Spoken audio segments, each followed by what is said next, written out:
నమస్తే. నువ్వు నాకు నచ్చావు సినిమా ఇండస్ట్రీలో ఎప్పటికీ మర్చిపోలేని క్లాసిక్ సినిమా. 2001లో విడుదలైన ఈ సినిమా ఒక ఫ్యామిలీ ఎంటర్టైనర్ మాత్రమే కాదు, డైలాగ్స్, కామెడీ, ఎమోషన్స్ అన్ని కలుపుకొని ఒక ప్యాకేజ్ గా ప్రేక్షకులని ఎంతగానో అలరించింది. ఈ సినిమా దర్శకత్వం బాధ్యతలు కె విజయ్ భాస్కర్ గారు చేశారు. ఈ సినిమాకు కథ, మాటలు అందించింది మన మాటల మాంత్రికుడు త్రివిక్రమ్ శ్రీనివాస్ గారు. కోటి గారు సంగీతాన్ని అందించారు. ఈ సినిమా అప్పట్లోనే ఒక అద్భుతాన్ని సృష్టించింది. హీరోగా వెంకటేష్, హీరోయిన్ గా ఆర్తి అగర్వాల్ నటించింది. ఈ సినిమా కథ చాలా సింపుల్ గా అయినప్పటికీ స్క్రీన్ ప్రెజెంటేషన్ వల్ల ప్రత్యేకంగా నిలిచింది. వెంకటేష్ పోషించిన వెంకీ అనే యువకుడి పాత్ర చదువు పూర్తయినాక ఉద్యోగం కోసం ప్రయత్నిస్తాడు.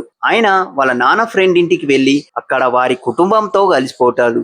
ఆ కుటుంబంలో హీరోయిన్ అయిన నందిని, ఈ సినిమాలో హీరోయిన్ గా నటించిన ఆర్తి అగర్వాల్. వెంకీ నందిని మధ్య మొదట స్నేహం మొదలై ఆ తర్వాత ప్రేమగా మారుతుంది. నందిని పెళ్లి ఇంకొకరితో ఫిక్స్ అవుతుంది. ఈ నేపథ్యంలోనే వెంకీ ఆయన ప్రేమను ఎలా త్యాగం చేసిండు, చివరకు ఏమవుతుంది అనే అంశాలు ఈ సినిమాలో ప్రధానంగా చూపించిరు. ఈ కథలో ముఖ్యమైన విషయం ఏంటంటే, ఈ సాధారణ ప్రేమ కథ అయినప్పటికీ దాని చెప్పిన విధానం చాలా న్యాచురల్ గా ఉంటుంది. ఎక్కడ ఓవర్ డ్రామా లేకుండా లైట్ హ్యూమర్ తో కథ ముందుకు సాగుతుంది. ఈ సినిమాకు కామెడీయే ప్రాణం. ఈ సినిమాలో కామెడీ, ముఖ్యంగా బ్రహ్మానందం, సునీల్ చేసిన కామెడీ ట్రాక్స్ ఇప్పటికీ ప్రేక్షకులను ఎంతగానో నవ్విస్తూ ఉంటుంది. బ్రహ్మానందం చేసిన లెక్చరర్ పాత్ర, సునీల్ చేసిన బంటి పాత్రలు ఈ సినిమాలో ఎప్పటికీ గుర్తుండిపోయేలా ఉంటాయి. త్రివిక్రమ్ రాసిన డైలాగ్స్ ని సింప్లిసిటీ, టైమింగ్ కి ఈ కామెడీ మరింత ఎలివేట్ చేసింది.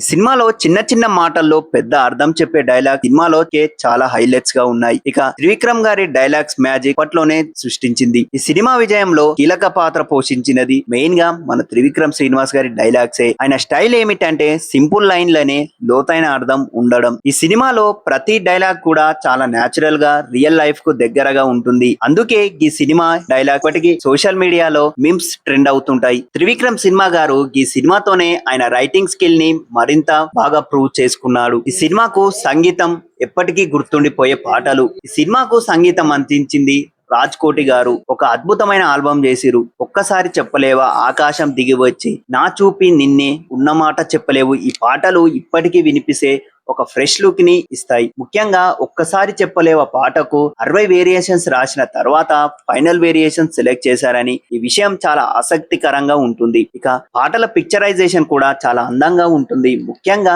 న్యూజిలాండ్ లో తీసిన సాంగ్స్ విజువల్స్ చాలా ఆకర్షణీయంగా ఉంటుంది. షూటింగ్ అండ్ ప్రొడక్షన్ విశేషాలు. ఈ సినిమా షూటింగ్ చాలా ఫాస్ట్ గా పూర్తయింది. దాదాపు 2-3 నెలల్లోనే ఈ షూటింగ్ ని కంప్లీట్ చేశారు. ఈ సినిమాలో కనిపించే పెద్ద ఇల్లు కోసం ప్రత్యేకంగా బాడీ సెట్ నిర్మించిరు. ఆ కాలంలో చాలా ఖరీదైనది. ఒక కామెడీ సీన్ ను పర్ఫెక్ట్ గా తీర్చిదిద్దడానికి దాదాపు 5 నెలల సమయం తీసుకోవడం ఈ సినిమా పట్ల టీం ఎంత డెడికేషన్ తో పని చేసిందో మనకు ఈ సినిమా చూస్తే అర్థమవుతుంది. నటీనటుల ప్రదర్శన చూసుకుంటే హీరో వెంకటేష్ గారు ఈ సినిమాలో ఆయన సహజమైన నటనతో ప్రేక్షకులని ఆకట్టుకుండు.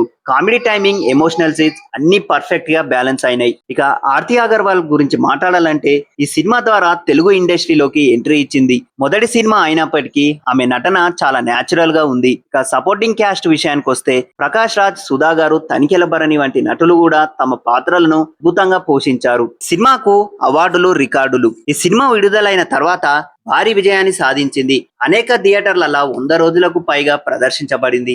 5 నంది అవార్డులు గెలుచుకుంది. మ్యూజిక్ ఆల్బమ్ ట్రిపుల్ ప్లాటినం అయ్యింది. ఇవన్నీ ఈ సినిమా విజయాన్ని స్పష్టంగా చూపిస్తున్నాయి. ఈ సినిమాపై రిమేకుల ప్రభావం. ఈ సినిమా కథను తమిళం, కన్నడ, బెంగాలీ భాషల్లో రిమేక్ చేసిరు. ఇది అంతా యూనివర్సల్ కథే అని అర్థమవుతుంది. తెలుగు సినిమా ఇండస్ట్రీలా ఒక ఫ్యామిలీ ఎంటర్టైనర్లకు ఈ సినిమా ఒక బెంచ్ మార్క్ గా మారింది. టీవీలా మళ్ళా రీ రిలీజ్ క్రేజ్. ఈ సినిమా ఇప్పటికీ టీవీలో వచ్చినప్పుడు మంచి రేటింగ్స్ తెచ్చుకుంటుంది. 2026లో ఈ సినిమాని 4K డాల్బే ఆటమ్స్ లో రీ రిలీజ్ చేయడం కూడా ఈ సినిమాకు పెద్ద పాపులారిటీ తెచ్చింది. ఎందుకు ఈ సినిమా స్పెషల్ అంటే సింపుల్ స్టోరీ అయినా ఎమోషనల్ గా కనెక్ట్ అయ్యింది. త్రివిక్రమ్ గారి డైలాగ్స్, వెంకటేష్ గారి comedy timing, family friendly content, ఎప్పటికైనా ఫ్రెష్ గా అనిపించే పాటలు, అన్ని అంశాలు కలిసి ఈ సినిమాను ఒక క్లాసిక్ గా నిలిచాయి. నువ్వు నాకు నచ్చావు కేవలం ఒక సినిమా మాత్రమే కాదు, ఇది ఒక ఫీల్ గుడ్ సినిమా. ఈ సినిమా చూస్తే మన కుటుంబం, స్నేహితులు, ప్రేమ అన్ని కనిపిస్తాయి. ఇప్పటికీ ఈ సినిమా డైలాగ్స్ వినిపిస్తే నవ్వు వస్తుంది. పాటలు వినిపిస్తే ఎన్నో మధురమైన అనుభూతులు గుర్తుకు వస్తాయి. అదే ఈ సినిమా గొప్పతనం. ఈ సినిమాపై మీ ఒపీనియన్ ఏంటో మా కామెంట్ బాక్స్ లో చెప్పండి. మరిన్ని మూవీ అప్డేట్స్ మరియు మూవీ రివ్యూల కోసం మా 70mm పోస్టర్ ఛానల్ ని సబ్స్క్రైబ్ చేసుకోండి.